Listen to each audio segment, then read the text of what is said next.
प्राचीन समय में सुमंत नाम के एक ऋषि हुआ करते थे। उनकी पत्नी का नाम दीक्षा था। कुछ समय पश्चात दीक्षा ने सुंदर कन्या को जन्म दिया जिसका नाम सुशीला रखा।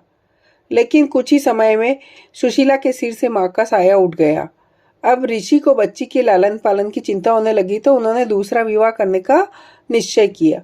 उनकी दूसरी पत्नी सुशीला की सौतेली मां का नाम कर्कशा था। वह अपने नाम की तरह स्वभाव से भी कर्कश थी। जैसे तैसे प्रभु की कृपा से सुशीला बड़ी होने लगी तो ऋषि को उसके विवाह की चिंता सताने लगी। काफी प्रयासों के पश्चात कौटिल्य ऋषि से सुशीला का विवाह संपन्न हुआ, लेकिन यहाँ भी सुशीला को दरिद्रता का ही सामना करना पड़ा। उन्हें जंगलों में भटकना पड़ रहा था। एक दिन उन्होंने देखा कि कुछ लोग अनंत भगवान की पूजा कर रहे हैं और हाथ में अनंत रक्षा सूत्र भी बांध रहे हैं। सुशीला ने उनसे अनंत भगवान के व्रत के महत्व को जानकर पूजा की विधि विधान पूछा और उसका पालन करते हुए अनंत रक्षा सूत्र अपनी कलाई पर भी बांध लिया। देखते ही देखते उनके दिन फिरने लगे। कौंडिन्य ऋषि में अहंकार आ गया कि यह सब उन्होंने अपनी मेहनत से प्राप्त किया है और काफी हद तक सही भी था। प्रयास तो बहुत किया था। अगले ही वर्ष ठीक अनंत चतुर्दशी की बात है।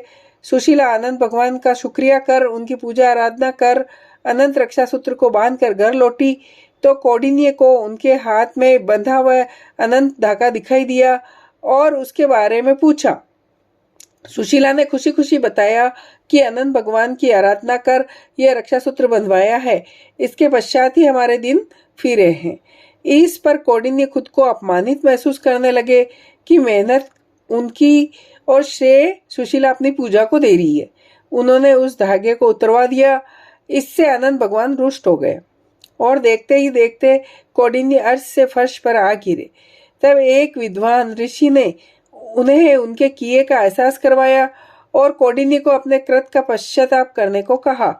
लगातार 14 वर्षों तक उन्होंने अनंत चतुर्दशी का उपवास रखा और उसके पश्चात भगवान श्री हरि प्रसन्न हुए और कौंडिन्य व सुशीला सुखपूर्वक रहने लगे।